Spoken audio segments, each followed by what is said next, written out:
BMC के चुनाव का लगभग 1 महीना बीत चुका है और अब मुंबई को नया मेयर मिलने जा रहा है। मेयर का पद सामान्य वर्ग की महिला पार्षद के लिए आरक्षित किया गया और 4 साल के इंतजार के बाद आखिरकार मुंबई मेयर का चुनाव 11 फरवरी को होगा। मेयर के लिए 7 फरवरी को नामांकन किया जाएगा। उप महापौर का चुनाव भी उसी दिन होगा और 2022 में बीएमसी नगर सेवकों का कार्यकाल खत्म हो जाने के बाद से ही बीएमसी में जनप्रतिनिधि के बिना कामकाज चल रहा है।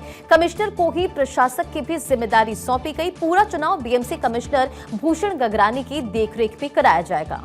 अधिकारी कह रहे हैं कि मेयर पद के लिए पात्र उम्मीदवार 7 फरवरी को नामांकन पत्र दाखिल कर पाएंगे। नामांकन वापस लेने की जो आखिरी तिथि होगी वो होगी 11 फरवरी और उसी दिन दोपहर 12 बजे मुंबई के 78वें मेयर के लिए चुनाव होंगे और मेयर चुन लिया जाएगा। अब मेयर पद के लिए राजश्री शिरवडकर, ऋतु तावड़े और शीतल गंभीर के नामों की चर्चा हो रही है। सामान्य महिला के लिए आरक्षण मेयर पद के लिए राजश्री शिरवडकर, ऋतु तावड़े, शीतल गंभीर के नामों की चर्चा है। ऋतु तावड़े तीसरी बार नगर सेविका चुनी गई। घाटकोपर से चुनी गई ऋतु शिक्षण समिति का अध्यक्ष भी रह चुकी हैं। राजश्री शिरवडकर भी तीसरी बार नगर सेविका चुनी गई। उनके पति राजेश मुंबई बीजेपी के महामंत्री हैं और पिछले कार्यकाल में बतौर स्थायी समिति सदस्य उन्होंने कार्य किया। शीतल गंभीर माहिम इलाके से दूसरी बार नगर सेविका चुनी गई।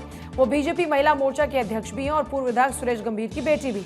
इसके अलावा अलका केरकर, तेजस्वी घोसालकर, हर्षिता नार्वेकर, आशा मराठे, योगिता कोहली के नामों की भी चर्चा हो रही है। माना जा रहा है कि बीजेपी के साथ सत्ता बंटवारे में शिंदे सेना के कोटे में उप महापौर के साथ सुधार समिति, बेस्ट समिति का अध्यक्ष पद आ सकता है। दोनों पार्टीज में सत्ता बंटवारे का फॉर्मूला तय कर आगे की प्रक्रिया की जाएगी। इससे पहले जब पूरी शिवसेना एक साथ हुआ करती थी उस वक्त गठबंधन में बीजेपी को भी यही पद मिलते रहे हैं। मुंबई के मेयर पद के लिए चुनाव में बहुमत का आंकड़ा 114, जिसे शिवसेना, शिंदे और बीजेपी गुट ने पार कर लिया।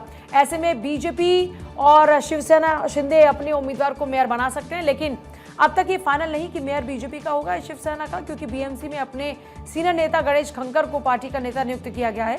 शिवसेना ने अमाय घोले को अपनी पार्टी का नेता चुना। 11 फरवरी को नए मेयर की तस्वीर सबके सामने आ जाएगी।